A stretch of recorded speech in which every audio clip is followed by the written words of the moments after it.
Oke, assalamualaikum warahmatullahi wabarakatuh. Pertama-tama perkenalkan, nama saya Agnes Sambaeni dengan stambuk F12118078. Pada kesempatan kali ini saya akan membuat video pengganti NIT mata kuliah kristalografi dan mineralogi, yang dimana mata kuliah ini diampu oleh Ibu Rizka Puspita STMN. Dalam video kali ini saya akan menjelaskan rangkuman materi perkuliahan kristalografi dan akan mendeskripsikan salah satu alat peraga sistem kristal yang telah saya buat. Oke, langsung saja kita masuk pada rangkuman materi kristalografi. Pertama, saya akan menjelaskan apa itu kristalografi. Kristalografi adalah ilmu yang mempelajari tentang kristal yang solid dan jenisnya atau pembentukannya, bentuk luar, dan struktur dalam dari kristal, di mana ilmu kristalografi ini terbagi menjadi 3 bagian. Yang pertama itu geometri, yang kedua adalah fisik, dan yang ketiga adalah kimia. Selanjutnya saya akan membahas apa itu kristal. Kristal atau hablur sendiri adalah suatu benda padat, homogen, berbentuk polihedral teratur, dibatasi oleh bidang permukaan yang licin, rata, yang merupakan ekspresi bangun atau struktur di dalamnya. Adapun tujuan mempelajari kristalografi sendiri itu adalah agar kita mampu mengetahui bentuk-bentuk kristal ataupun jenis kristal yang banyak ragamnya, dan apabila dikombinasikan dengan sifat-sifat lain, maka kita akan mengetahui komposisi kimianya, sehingga dapat diketahui manfaat dari mineral tersebut. Ada 6 karakteristik kenampakan luar kristal, yaitu yang pertama, permukaan kristal dibatasi oleh bidang permukaan yang rata, dan yang kedua adalah bagian tepi, yaitu pertemuan antara dua permukaan kristal. Yang ketiga adalah bagian sudut, pertemuan antara 3 permukaan kristal. Yang keempat yaitu sudut interfasial, yaitu dibentuk dari pertemuan garis tegak lurus antara 2 muka kristal. Yang kelima adalah bentuk kristal, bentuk sederhana, bentuk kombinasi, bentuk tertutup, dan bentuk terbuka. Dan yang terakhir, yang keenam, yaitu sifat kristal. Adapun elemen kristal merupakan bagian dari kristal, terdiri atas 2, yaitu sumbu kristal. Yang pertama, sumbu kristalografi, yang terdiri dari 3 sumbu utama, yaitu sumbu A, sumbu B, dan sumbu C. Unsur simetri garis lurus yang dibuat dari pusat kristal, dan apabila diputar 360 derajat, maka pada kedudukan tertentu akan menunjukkan kenampakan yang sama. Sumbu simetri terbagi menjadi 3, yaitu sumbu gir atau sumbu simetri biasa, yang kedua sumbu simetri giroida atau sumbu simetri diagonal, yang ketiga adalah sumbu simetri inversi atau disebut juga sumbu simetri putar. Bidang kristal. Bidang simetri adalah bidang datar yang dibuat melalui pusat kristal dan membelah kristal menjadi 2 bagian sama besar, di mana bagian yang satu merupakan pencerminan dari bagian belahan yang lain, dan apabila dia mempunyai sifat pencerminan yang sama dan simetris, maka dinotasikan dengan M atau mirror, dan apabila dia sifatnya tidak simetris, maka dinotasikan sebagai plane atau P. Yang kedua yaitu kelas simetri. Penentuan kelas simetri pada kandungan unsur-unsur simetri yang dimiliki oleh setiap bentuk kristal. Ada beberapa cara untuk menentukan suatu bentuk kristal. Di antaranya yang umum digunakan adalah Hermann-Wauguin dan Schonflies. Yang kedua adalah hukum kristal 2, dikenal sebagai indeks Miller, yang merupakan pemberian singkatan pada suatu bidang muka kristal. Sistem kristal dibagi menjadi 7 bagian. Yang pertama, sistem kristal isometrik, yang kedua tetragonal, yang ketiga heksagonal, yang keempat trigonal, yang kelima ortorombik, yang keenam monoklin, dan yang terakhir adalah sistem kristal triklin. Oke, baiklah, di sini saya akan mendeskripsikan salah satu mineral, di mana mineral ini termasuk dalam sistem kristal tetragonal dengan kelas kristal di tetragonal piramidal dan bentuk kristal tetragonal piramidal. Selanjutnya unsur simetri.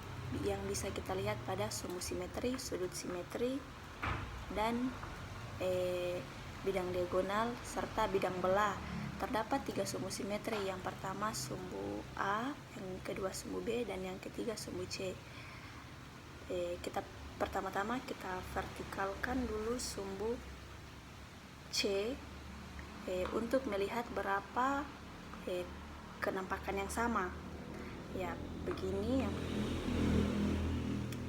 1, 2, 3, 4 ya. Jadi untuk sumbu C ada 4 kenampakan yang sama. Selanjutnya untuk sumbu B, kita putar 360 derajat, kita melihat ada berapa kenampakan yang sama. Oke, ini kita vertikalkan dulu sumbu B. Jadi kita hitung 1,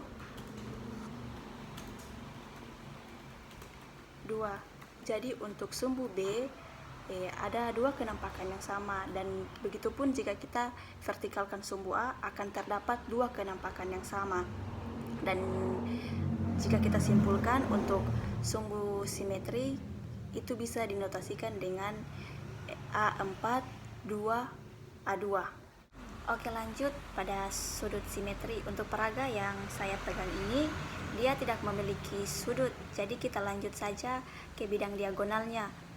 Kita vertikalkan untuk melihat kenampakan yang sama. Ada 6 bidang diagonal yang ada pada sistem kristal ini, tapi yang memiliki nilai itu hanya 2 sumbu bernilai 2.